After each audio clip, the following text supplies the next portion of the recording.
I am Maria Garcia de Fleury. On July 27th, the Catholic Church remembers Saint Natalie, who was born in Cordoba, Spain, to a Muslim parents. Her father died when she was very young, and her mother remarried, this time to a Christian. Mother and daughter converted, and Natalie was raised as a Christian. There was also a young man named Aurelius, whose mother was Christian and whose father was a Muslim. But they died, and he was orphaned and raised by a Christian aunt. He lived as a true believer, although without making himself known publicly. Natalie and Aurelius married and lived their Christian faith in secret. They spent much of the day in prayer, which is nothing more than talking to God, as a way of connecting and aligning their hearts with God. At the same time, they saw how prayer united them even more as a couple. They were aware that prayer helps people focus on what truly matters, helps them see life from a heavenly perspective, and allows them to connect with God, listen to Him, and feel His comfort. Throughout their lives, Natalie and Aurelius understood the importance of prayer to receive the peace of God that surpasses all understanding. In life's most difficult moments, and even in the best, prayer helps us focus on what God loves. They had two daughters and were related to very wealthy and important people in the city. In the city of Cordoba, where they lived, some caliphs were enraged against Christians for professing a religion other than Islam.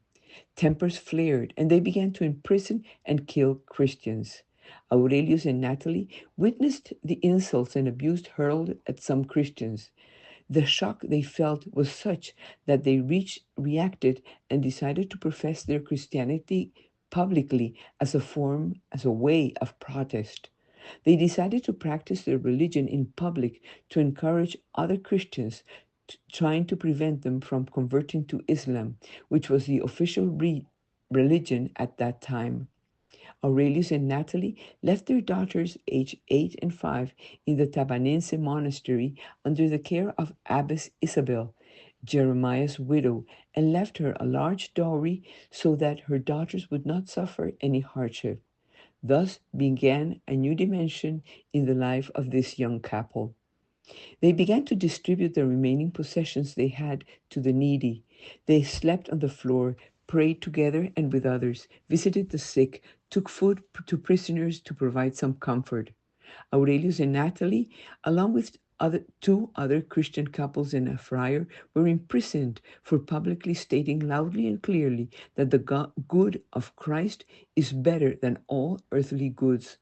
The power of prayer and their love for God meant that when they were taken to court, even though the judges and executioners tried by many means and with a series of promises to convince them to renounce to their faith, they remained steadfast, accepted martyrdom to defend the truth, to do what was right, convinced many people of the importance of following Christ. In this way, Natalie and Aurelius gave martyrdom a human face. They died demonstrating their immense capacity for love until the last moment of their lives, united in prayer, convinced that with God we always win.